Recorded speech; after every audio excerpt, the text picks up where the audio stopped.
The show is brought to you by Rudus Metal Detectors, makers of the Alter 71. Discover new possibilities at rutus.com.pl. As fragrant as detecting and digging up a sewer line. This is the GDA Radio Podcast.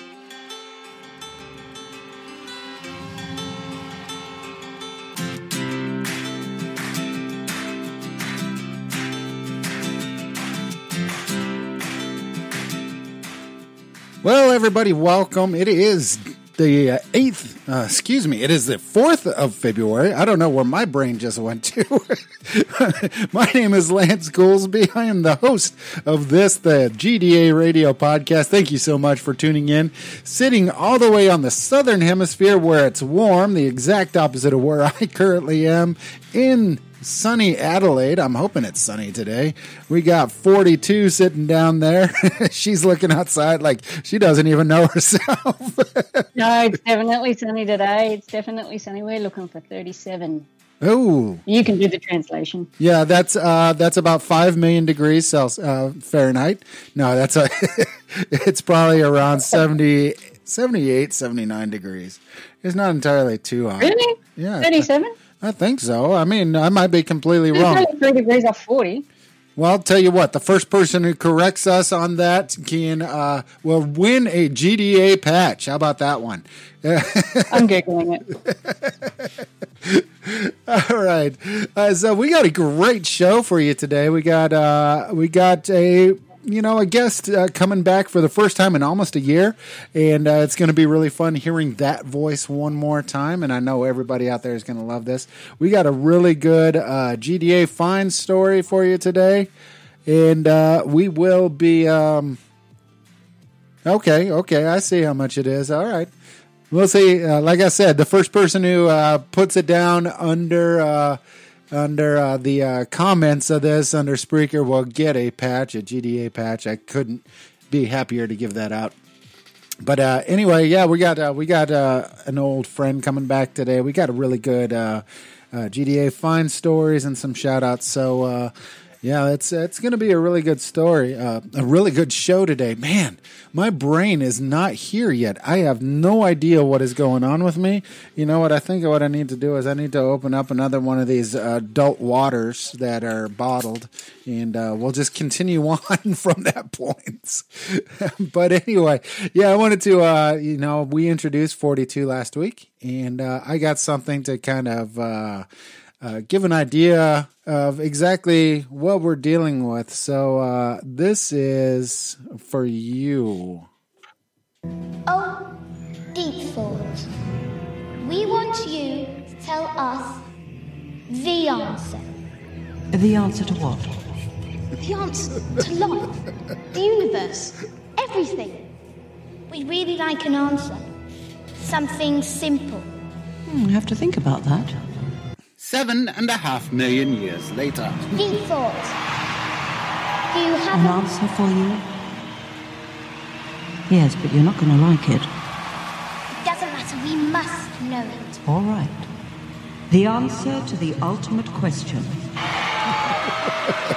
of life, the universe, and everything is...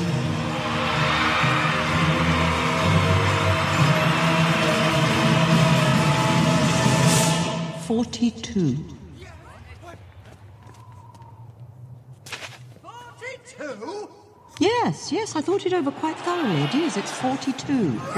It would have been simpler, of course, to have known what the actual question was.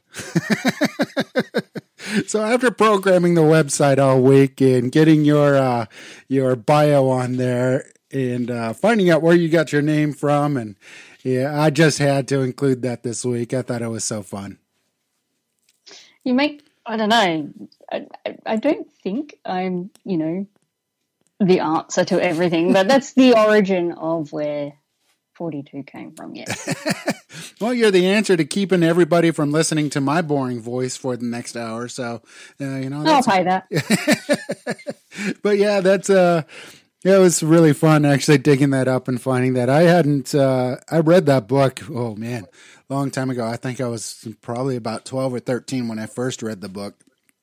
And then So Long and Thanks for All the Fish, and then I can't remember I think there's two more after that, but The Restaurant at the End of the Universe. Yeah, that's it.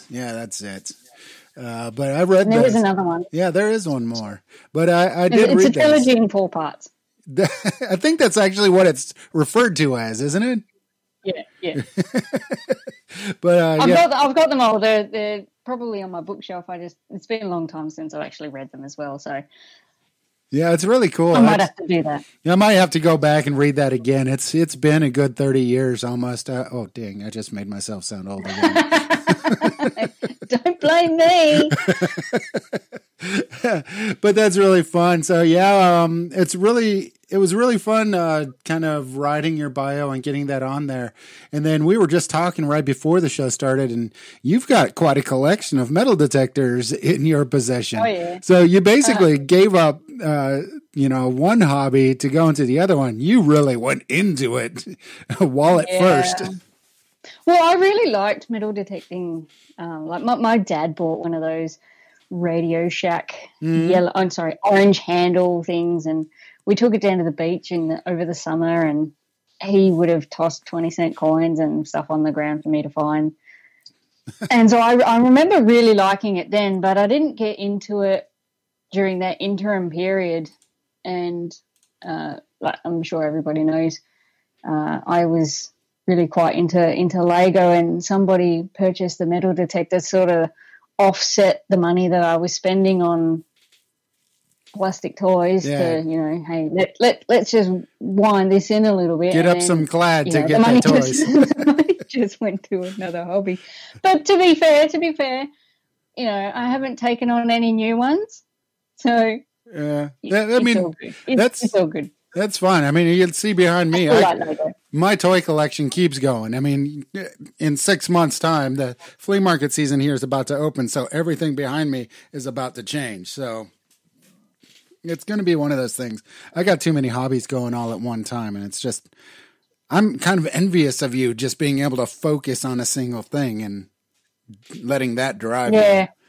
Well, I think it also helps that, we can detect all throughout the year. So there's nothing to distract you when you're cooped up inside. Yeah. I mean, if I tried to go out right now, I'd be walking around, like with Gene Simmons boots, getting higher and higher with each step with the mud building up on the bottom. And by the time I'm done, I might as well just paint my face to look like Kiss, and I'd just totally fit in. Walking like him on stage and everything. But yeah, it's but you have a Garrett. You got two Garretts, as a matter of fact, and the XP I have an H250 and an AT Pro. Okay. And I also have XP Deus. Yeah. It's just so you got three, just like I do as well. Yep. Yeah. So I got my main swing is the XP. Yeah. I keep the AT Pro around in case if I have a friend, or if I want to use the sniper coil in particular, or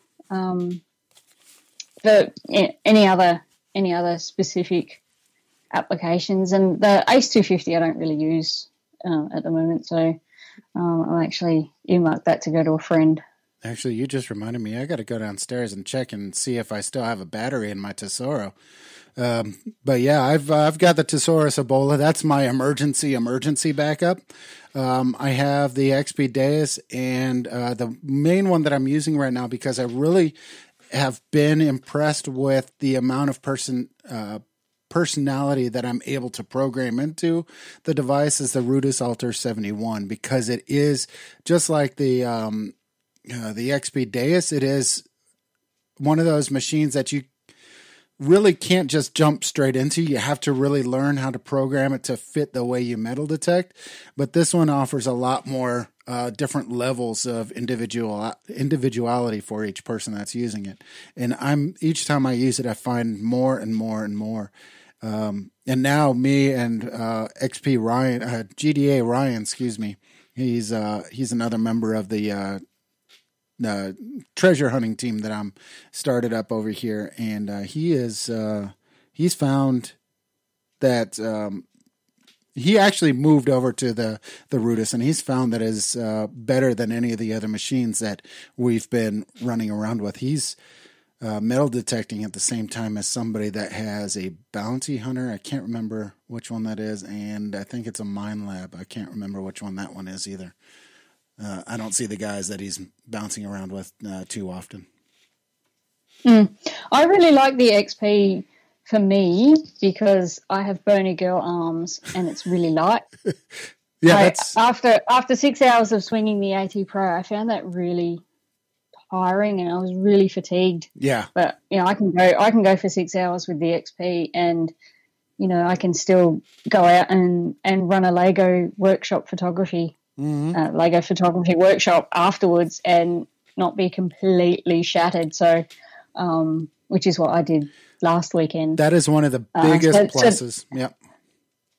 Yeah. So that was a big factor for me was that weight. I just find it to be so light and, I don't have a lot of stubble areas that I'm going to, so I don't really need to worry about hacking through it.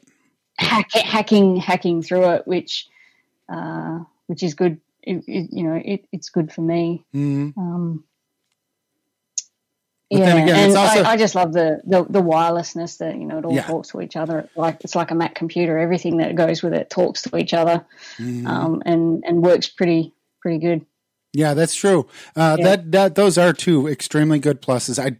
I absolutely love the XP Deus. I recommend it for everybody that can afford an upper level machine, and the Rudus is on the same level, maybe a little bit. I don't know that how I'd place them on a level on a scale, but the Rudus is. I'd love to try the Rudus. I'd love to try it, but you can't get it in this country. So yeah, well, I'll talk to them and see if the guys in Poland, see if I can get it down there. But it's a really good mid-priced machine, and that's what I really like about it. It is heavier. It is I think 1.7 kilos, so it's pushing 2 pounds. Is it waterproof? Yes. The submersible? The coil is completely submersible. Yes, it is. It can go all the way up to the bottom of the control box, which is actually on the handle, and then the actual control and battery box is underneath your forearm. So it does offset the weight difference between, so it doesn't it doesn't quite feel like 1.7 kilo or about 2 pounds, but it is, or almost 4 pounds, excuse me. 1 kilo is 2.2 pounds. So yeah, it's probably about 4 pounds, but that's with batteries and everything included. And it is a really good machine. And the thing I do, how long does it last for? I charged up a set of rechargeable batteries, and I was able to use it for 3 hunts last year, the 3 hunts that I was on. So I'm thinking probably about 10 hours of work on just a single charge of the AA batteries. And it does use 6 AA batteries. Cool. Yeah, so it was a really good machine. I was really impressed, and I'm extremely impressed to this day. I just need to get back out there. My stupid knee is keeping me home, and now I'm probably going to have to go back to surgery again in a couple weeks, so we'll find out. No good. Yeah, it's not. And if this doesn't fix it, they're going to end up probably doing a knee replacement for me that will keep me out until the end of the year. So we'll see. Let's hope that doesn't happen. Yeah, I'm hoping that doesn't happen because I need to get out. I got this is your year. Yeah. This is my golden year. This is it. Years. There's a gold coin out there with your name on it, Mark, and this is the year that you're going to find it. Year 6 of metal detecting. This is it. But I got a whole lot of good permissions coming up this year that I was able to get in quite a few little cities around here, and a lot of history behind each one of the places. So I really want to get out there with the rest of the guys on the team, but I just don't know if I'm going to be able to. We'll see. All right, so let's just go right into it. We're going to start with the Find of the Weeks. GDA Find of the Week.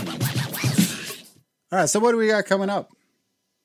Find of the Week this week goes to Stuart Flett from Facebook for the Victorian Sweetheart brooch with half a carat diamond. Now, this find blew my socks off. I loved it. I thought it was fantastic. My heart would have stopped if I had found that.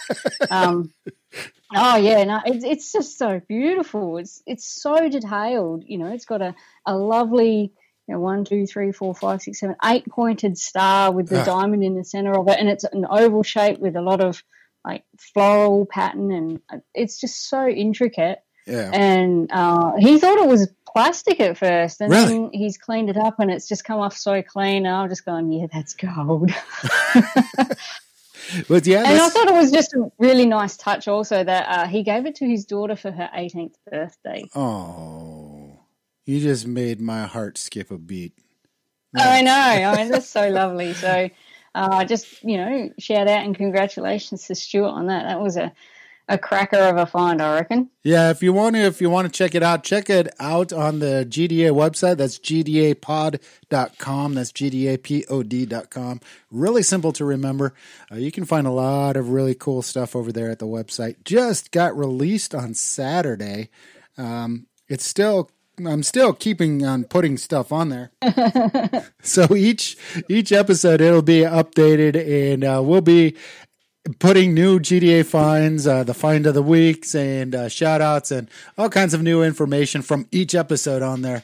There's videos and all kinds of articles on there. It's a really fun website, so please check it out. It's taken me a long time to get this thing fixed up, but yeah, find of the week is located there. I saw that, and I saw the gold on that. I was like, there's no way he dug that up. But sure enough, it's 150-year-old piece of jewelry that was buried in the ground that he dug up. I didn't know about him giving it to his daughter. That is just the most beautiful thing I've ever heard. I've got to keep some things from you. Yeah. That was great. I love that. Yeah, it's a great find.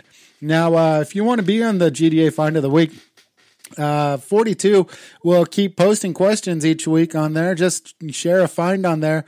Or during the course of the week, if you go out metal detecting, just share finds that you find while you're out metal detecting. And we look at everything. You might not see me on there entirely too much, but we do look at everything that's posted. And we do choose just from the Facebook GDA group. Just go and join and share with us. Let us know.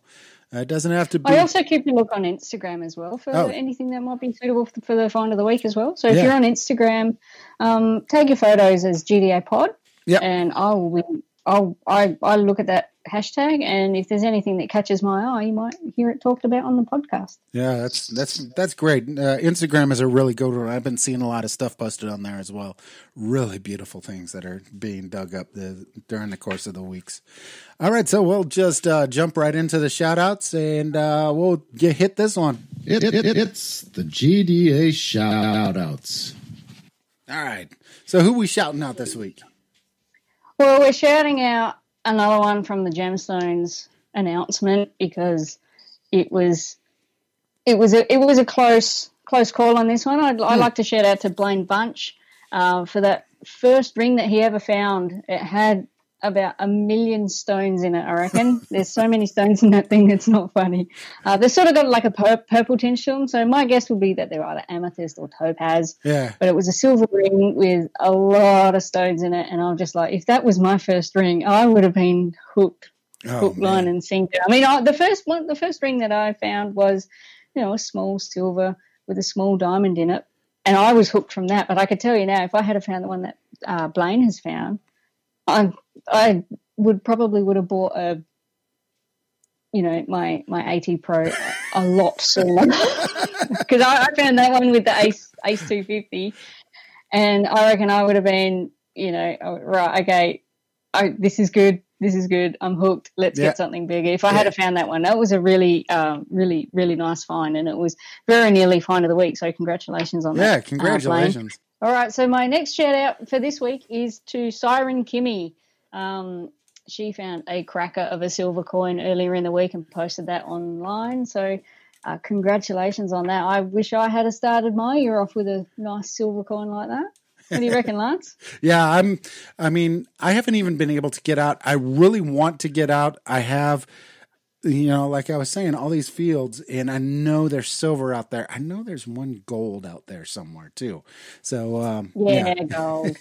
But yeah, for getting the first silver so early in the year, especially in North Carolina, is just really fantastic. I know they're going through a wet year, and they had the hurricane that was coming through, and she's going through a lot of house renovations because of the damage from that as well. So her being able to get time to go detect must be... And then find a huge chunk of silver. Oh, yeah. Yeah, exactly. That's one of those amazing circumstances, and I'm just really glad that, she found it. Good on you, Kimmy. So tell me, Lance, with that coin, it was a $50, I believe. Yeah. $50? Yes, it was a $50. Mm-hmm. So in terms of how big is that in diameter? We're talking about... What coin can I compare that to for my... I'm trying to think. I think I have one sitting around here. So it's about 2 centimeters in diameter is what it is. So, yeah, it's about 2 centimeters in diameter. I don't have the one sitting next to me. I don't know where that one went to. And how common are they to find? Do people find them often? No, that's one of the things in the United States. $50 pieces weren't ever really popular because nobody had a reason to use them. You could use 2 quarters or you just bring out $1. It's coinage in the United States is kind of a funny situation because like here in Europe, we use euro coins. We have the 2 euro coin. We have, we used to have, when we were Deutschmarks, we'd have up to a 5 Deutschmark coin. But in the United States, they don't believe in that. Even the dollar coins are not very popular. The Susan B. Anthony's, they're there, but nobody really likes using them. So people just sit on them forever. And the same thing happens. As in they collect them? Yeah, basically they collect them or they just put them in a drawer somewhere and then just forget about them. The same thing happens with the $50 coins as well, the 50-cent coins. So finding stuff like that, it's not common. You be more in the more common range with the nickel, the penny, the nickel, the dime, and the quarter. Those would be the more common coins in the United States. All right, so I'm going to put it out there and say that the $50 is probably akin to, say, a crown for Australia. Yeah, or like a $2 bill in the United States. Yeah, there is one. I know they exist, and they're still, I don't think they've ever not been, but you can purchase goods with them, but they're not very common. A lot of people, especially if you try and hand a $2 bill over to somebody tending a counter somewhere today, especially if they're 18, 19 years old, they're going to look at you cross-eyed and then ask, what's this and how did you print that out? Yeah, I reckon I saw something on Facebook about, they gave their child a $2 note to go buy something and the store refused to accept it. Yeah, which is weird. It's illegal to do, but, some people do it. They just don't know. We have laws in Australia. You can't spend, you can't purchase something.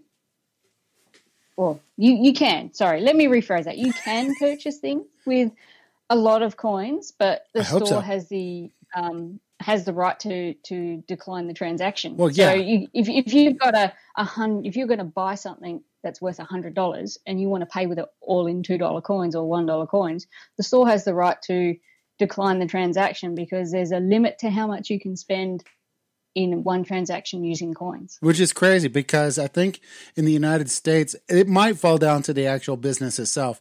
But I know a YouTuber in the United States that purchased a brand new car with pennies. He literally went to the bank and got $17,000 worth of pennies, put them in wheelbarrows, and went to the car dealer to purchase a car with pennies just because he could. That transaction would have been declined in Australia.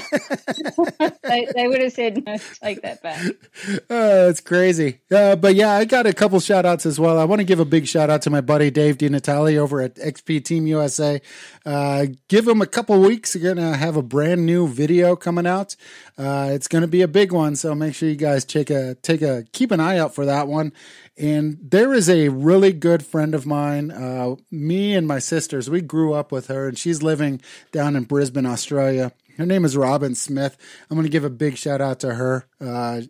like I said, I've known her going on 40 plus years.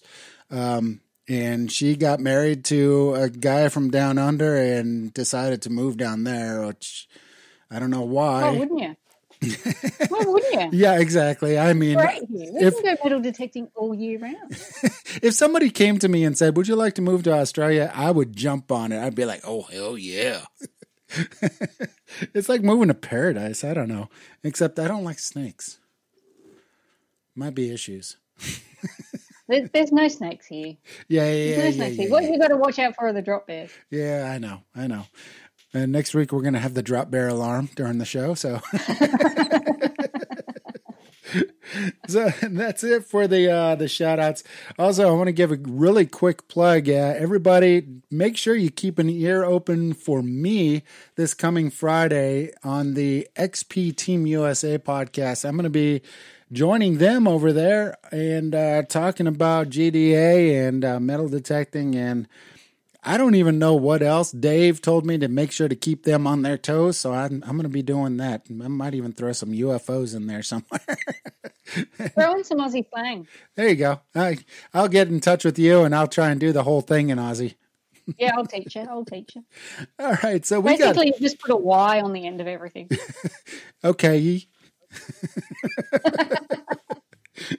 All right, so we got since we brought it up during the shout outs, I want to let everybody know we got a returning guest host. She is coming back with her first 2019 segment, and she will be coming back each and every week from this point on. We got Siren Kimmy coming back with a brand new segment, and here she is right here with the first segment of 2019, the first one in almost a full year. Hey Lance, it is so good to be back at GDA. I'm sorry I have been MIA.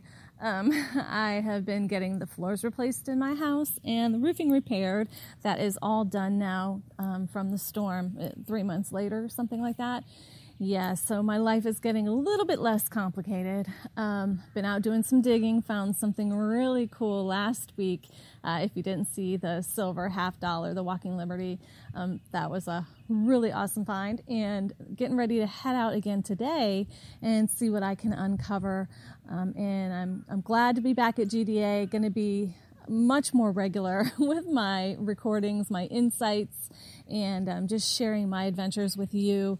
And if you want more information on Girls Rock Metal Detecting, please check out girlsrockmetaldetecting.com. That gives you links to my YouTube page, my Facebook, my blog, and all the things that I'm doing with social media. I've got an Instagram, I've got a Twitter, I've got a Snapchat, you name it. Check it out over there. And until next time, take care and keep rocking metal detecting. Bye-bye.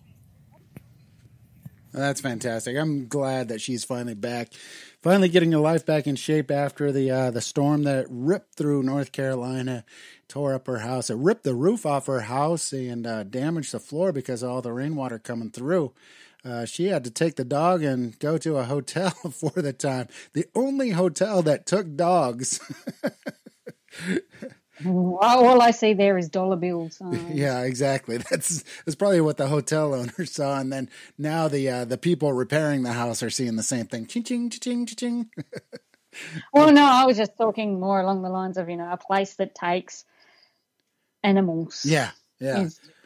And they tend to add a bit, and that could be reasonable because of the, cats and dogs have accidents. So yeah. I mean, could you imagine if you or me had to go to a hotel? I mean, I'd have to drag 3 cats and a dog to a hotel, and I think you're somewhere in the same ballpark. I have 1 million cats, and I don't think we'd find anywhere. I'd have to go stay with my parents. Excuse me, can I stay at your hotel? Do you have any pets? Yes. How many? 1 million? No. Pretty much. There's a bridge down the street. You can sleep under that.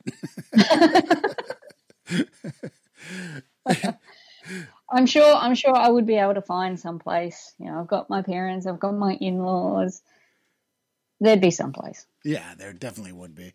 All right, so let's do a really quick commercial. We'll come back and we'll be doing the GDA Find Stories this week. It's a really good one, so we'll see you guys in just a minute.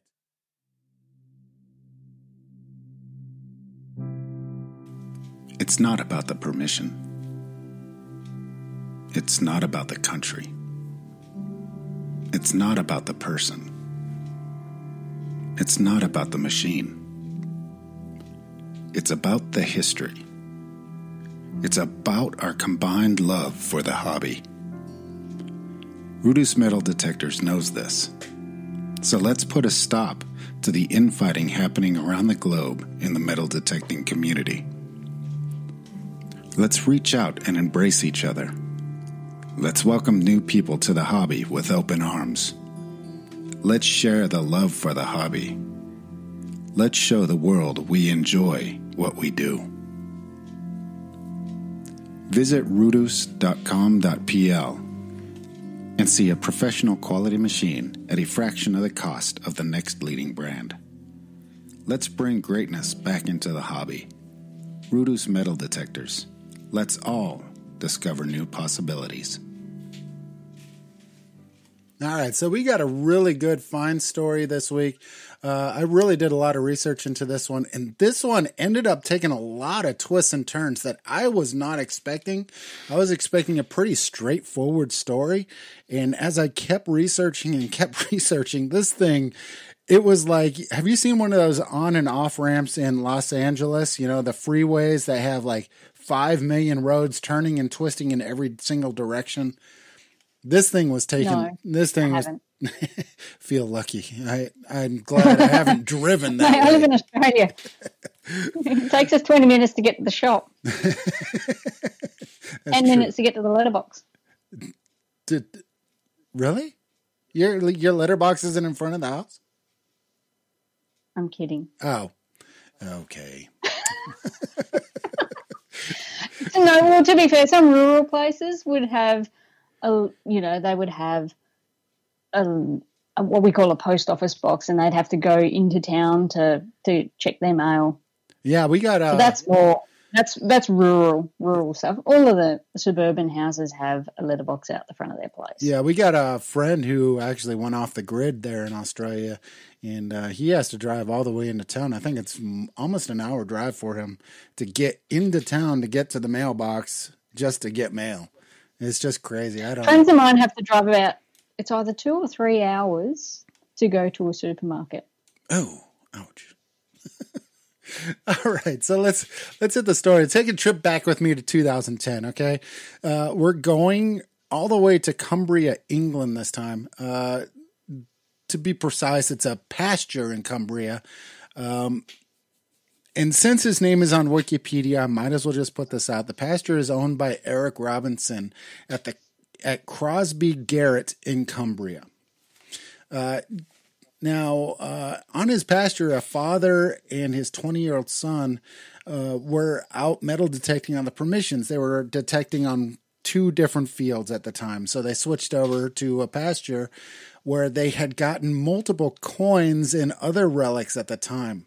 Now, I don't have a ton of info on the father and son team, which, believe me, after you hear the story, you're going to understand exactly why they kept their name out of everything. And this is where I started seeing, okay, there's twists coming up. Why aren't they wanting to be known? And then you'll see. Now, they're metal detecting in pastures. So that's poo. There's a lot of poo. I don't care what kind of animals. I can handle poo. I have 1 million cats. It could be sheep. It could be, we're talking in Cumbria. So we're probably talking about cattle or horses. So we either got cow biscuits or we got cow pies or horse biscuits. That's what it is. Oh, okay. No, I've detected those sorts of fields before.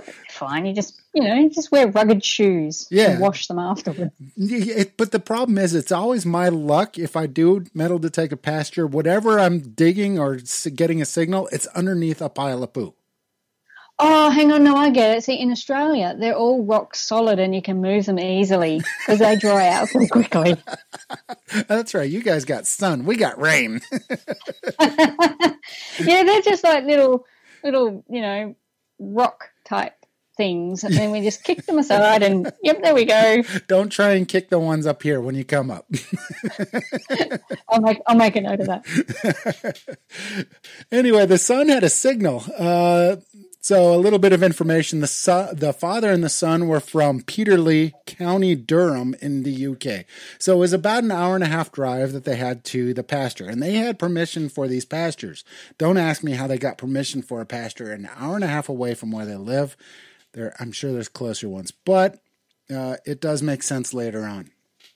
The signal came on a Garrett ACE detector. I'm not entirely sure which Garrett ACE it was. There again, it gets muddled, but the signal, it was a good signal there.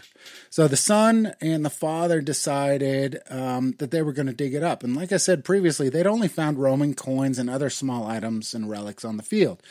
The location of the field is pretty close to one of the old Roman roads, and everybody knows that it was going nearby the area. So that made sense that they were finding Roman coins.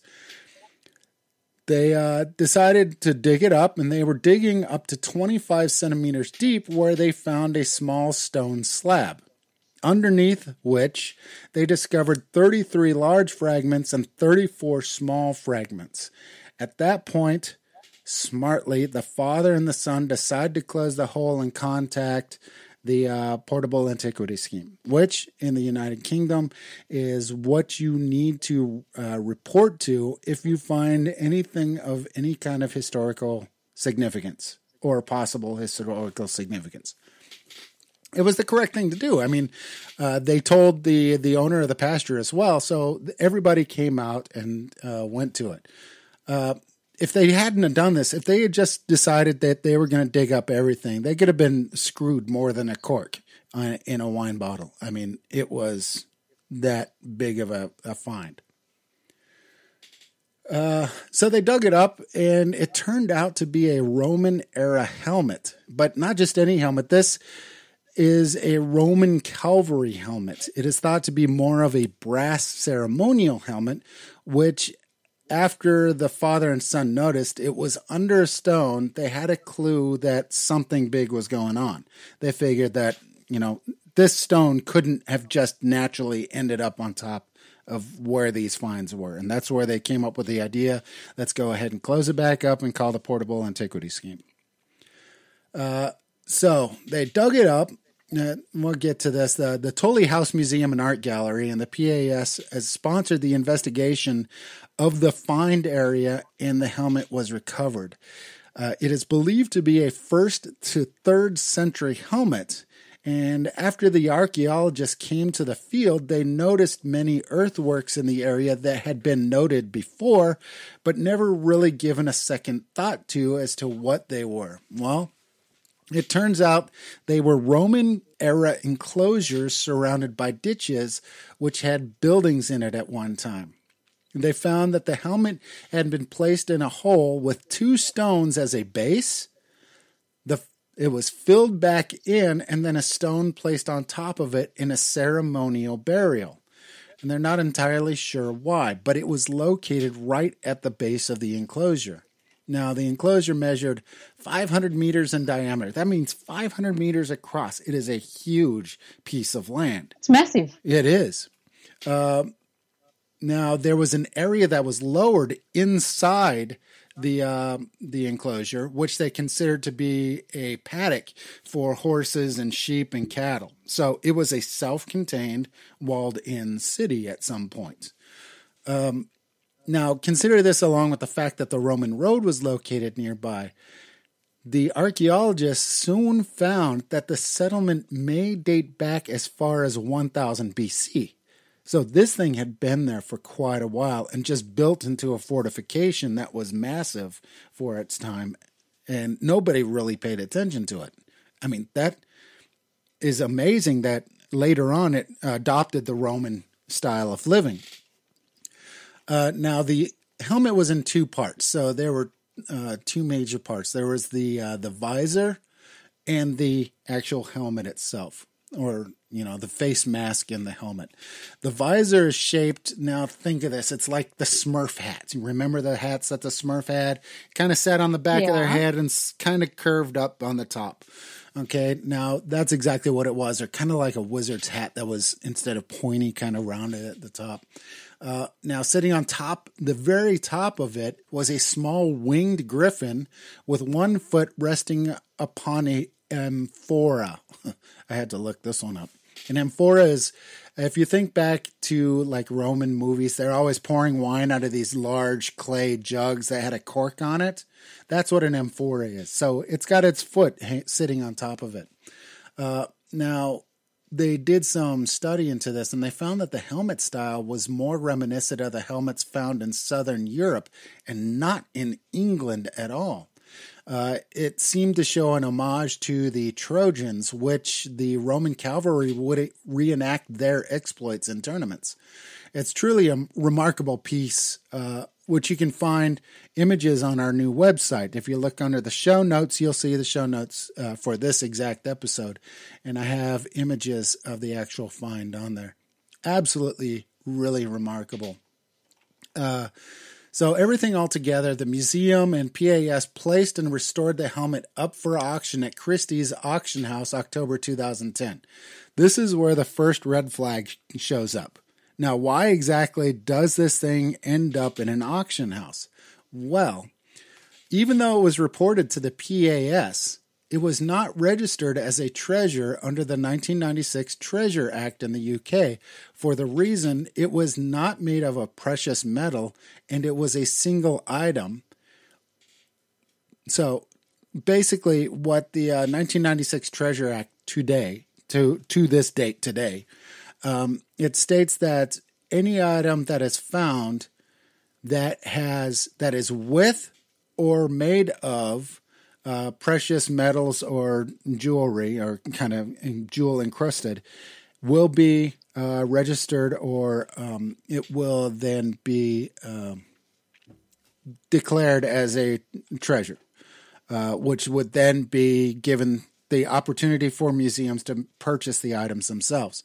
Now, because this is a non-precious metal object and there was only a single, it fell outside of the range of treasure. So it would not be declared treasure. Can I just ask a question? The helmet was found as a single item. What if there were other items like a sword or... Yeah, that's when it would change. Does that become two, or is it... Yeah, that's when it changes. Yeah, that's exactly when this changes. We'll get to this a little bit later on, but the way that this 1996 Treasure Act actually says is that a single item found, it is not covered as a treasure. It cannot be declared as a treasure, and that's where a lot of problems are beginning. And we'll get into this a little bit later on. It's a really horrible thing. You'll see a lot of things that are happening on this. So anyway, the helmet, once it was repaired and placed onto auction, it was valued at 200 to 300,000 pounds, or about 300 to 460,000 US dollars. Now, this is, like I was saying, this whole Treasure Act is something that needs to be addressed and changed, because something like this needs to be registered as a treasure, as it is an irreplaceable piece of British history, and it has caused a massive snafu, and I mean a massive snafu. It has shown a major loophole in the 1996 Treasure Act. Placing a piece like this in prominent exposition of English and Roman history into a museum in Britain is probably one of the most important things that they can do. It needs to be done. But because it wasn't registered as a treasure, the owner of the field and the finders were able to do with it as they pleased once the Portable Antiquity Scheme gave it back to them. So they decided to place it up for auction at Christie's auction house. So it came under the, because Tooley House Museum had actually helped pay for the excavation of everything there, they decided that they were going to do something. And please head on over to their website, do a search for Tully House Museum. You can find their link on the show notes for today's show. Give them some help. They do some really great, amazing things over there. What they decided to do is they decided that they were going to try to purchase this from the finders. So they started a campaign attracting as many supporters as they could so that they could include this thing in a display that was coming in 2011 called Roman Frontier Gallery. They received donations from the National Heritage Memorial Fund, the Art Fund, the J. Paul Getty Jr. Charity Trust, and they also got a £50,000 private donation that would be given to them if £50,000 would be raised from public donations, and it was.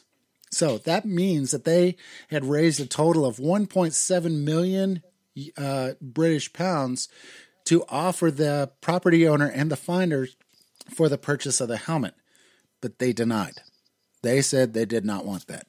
And this is where it actually, one of the biggest problems. And I do not hold them responsible for this because they're doing what they feel is right. They want to make as much money off this as possible.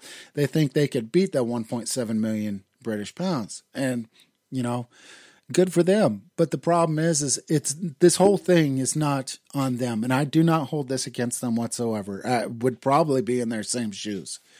Now, even though it was an offer 10 times higher than the appraised value of the helmet, they wanted it to go on, into public to public auction. So everybody was begging and pleading with them to allow the sale to the museum, but they again refused, and it ended up going to Christie's auction house. In October 2010, the estimated £200,000 to £300,000 estimate was surpassed within 10 seconds of the opening £75,000 bid. 10 seconds. 6 bidders began fighting. In the end, it was an anonymous phone bidder from the UK who made the winning bid of £2,330,468 and 75 pence, around $3 million US.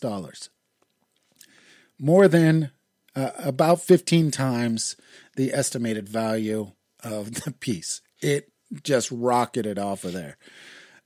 Now, the good news was it was a UK buyer, like I said. And that is the wonderful piece, because he then started allowing it to go to museums, and we'll get to that in a little bit.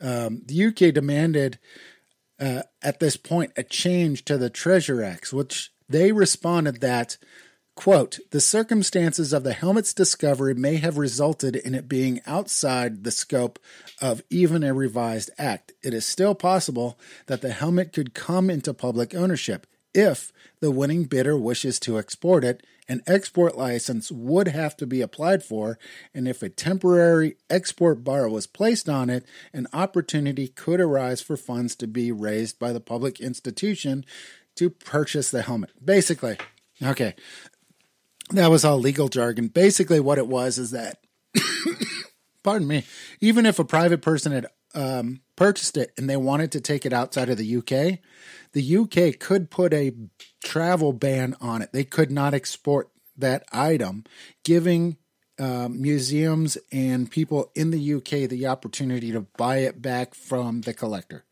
which is kind of a good thing. But that's a little good news, and that's a big if. But only if the public could raise the money, and I'm guessing to match the purchase price with VAT and auction fees. By the way, that sale price did not include sales tax, and it did not include the auction fees. Wow. Let me just write a check.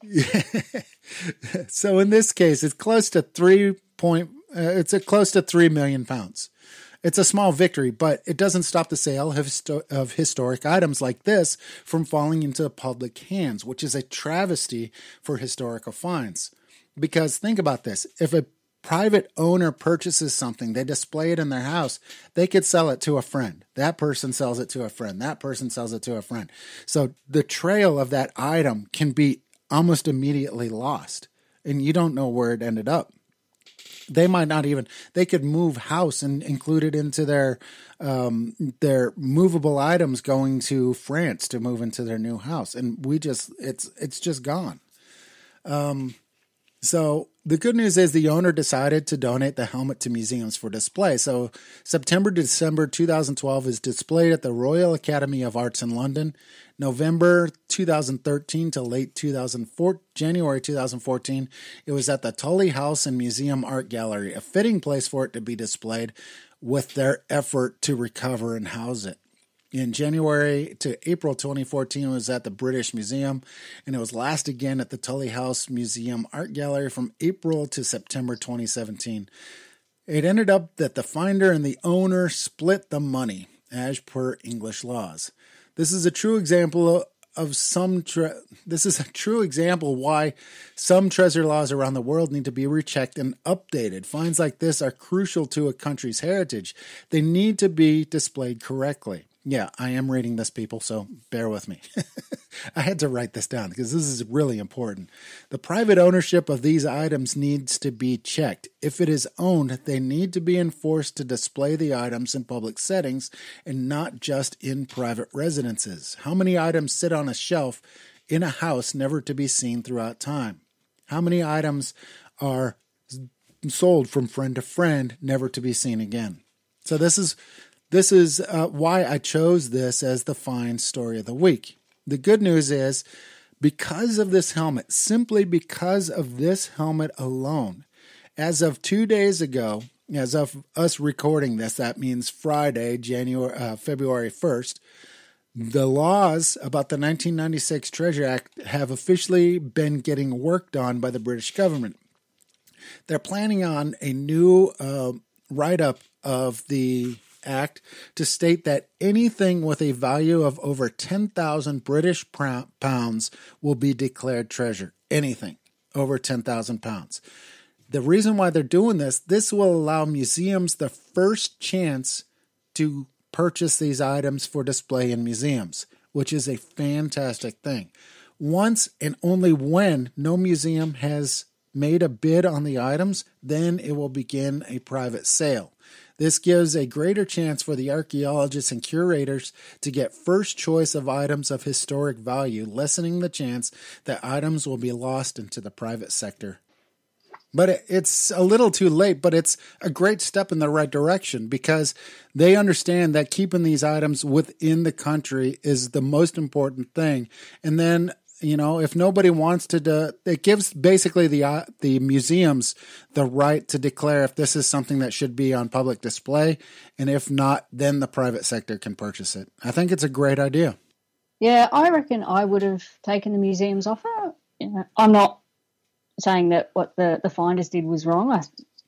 I more power to them. Good on them for holding to their gun, holding their guns and getting what they wanted. But me personally, I would have gone with the museum's offer. But that's me. Yeah, it's not a holier than thou issue. I understand. I mean, they might have been hoping for more. Maybe they decided that they wanted to help the son get himself settled for later on. Maybe he needed money for wedding. Exactly. We don't know exactly what was going on. We don't hold it against them. But they got lucky. It got sold to a British collector and then donated to museums. And that was a really good thing. I could only imagine if it ended up in the hands of somebody in Japan and they flew it back in Japan or into the United States. It's one of those things that could have been just lost from British history and just forgotten about for time. They would have been rewriting the laws about this and nobody knew where it currently sits. And that's one of those things that I really think that this new law is really a great thing. Is it still on display now? No. As of right now, it is currently back in the private collector's hands. I don't know if there are plans for it to go back out on display. Okay. Because I was thinking another thing I need to go see. Oh, I really want to see it. There's some really good photos on the website. Check it out. Those are the 3 photos that are on there. They're actually from Christie's themselves. They really took really high def photos of it from 3 different angles. It is a really, really beautiful find, and you can see the restoration that was done to it. So, yeah, it's a really great find. I'm really glad. So it's just the helmet? Yeah, it was only a helmet. It was a helmet, and it had a face piece. If you look at the helmet, it has... so the face piece that's in the photo, that's part of it as well. Yeah, exactly. It is. It has. So it had the visor that came down that actually looks like a face of a young, shaved Roman man. What they believe it to be is actually a Trojan soldier with the curly hair. They believe it's a young, clean-shaven Trojan soldier, and he would have had that hat on, and then it had the griffin on top for the Roman Empire, and that's why they believe it was a ceremonial burial. At some point, they decided to bury this right outside. I mean, it was literally touching up to one of the embankment works of that enclosure, and so they buried it right there. And they don't know exactly why it was there. And like I said, it was one of those kind of helmets that's not found in England; it's found in Southern Europe. It's absolutely amazing. You need to go check it out on the check out those photos on the website. Really beautiful. And I think that's going to take us to the end of the show today. Man, it's been a good one. I like this one. This is one for the record books, 42. Because I'm here, surely. It truly is. Honestly, I can listen to the show again because there's another voice coming on every once in a while. But anyway, I love doing the show. I'm glad everybody's coming in and taking a listen and letting both of us talk into your ear now. Coin Lickers Unite, I love this group, and I love every single one of you that keep coming to GDA on Facebook. Make sure you guys keep posting, keep adding us, get to iTunes and leave us a thumbs up, leave us a comment, let us know how we're doing. It really does help us out on there. And so Lance, yeah, where can people find us? Yeah, I'm about to get there. I got it written down. Oh, okay. I got notes. I'm getting your notes. I'm getting professional. You're on the other side of the world. Yeah, you can find us at GDApod.com. That's the new website. Make sure you go check that out. I've been putting a lot of work into this. I think it's starting to show. I'm not the best designer. It's taken me almost 2 weeks to get this thing up. But I'll keep adding new pages and new subjects for everybody to take a look at. So we'll keep that up. Find us on Facebook at Global Detection Adventures. Make sure you add us. Join the group. Join the fun. Start sharing and let us see exactly what you guys are finding. Meet new and interesting metal detectors from around the world, and maybe somebody that's located near you, and get a new detecting buddy to head out into the fields with you. You can find us on Instagram on GDA Pod.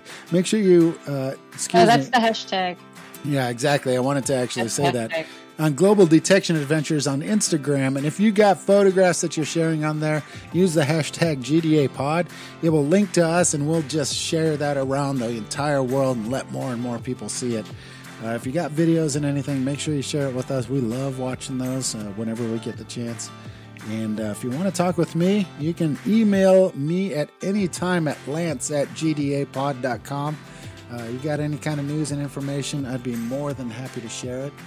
And make sure you keep your ears out this coming Friday for the XP Team USA, where I will be boring them with my voice. And so that should be fun to listen to a ship sink. Oh, come on. Come on. I'm the only one that likes hearing myself talk. Come on, you know that. I'm sure there's one other person at least. Yeah, maybe my wife. No, she gets annoyed from me too. I was thinking the cat, but... Well, that'll do it for this week. Thank you, 42, for coming in. We'll be in touch probably in about 10 minutes, as a matter of fact. And until we see you guys next Monday, we'll see you out on the field. Let's dig it up, y'all.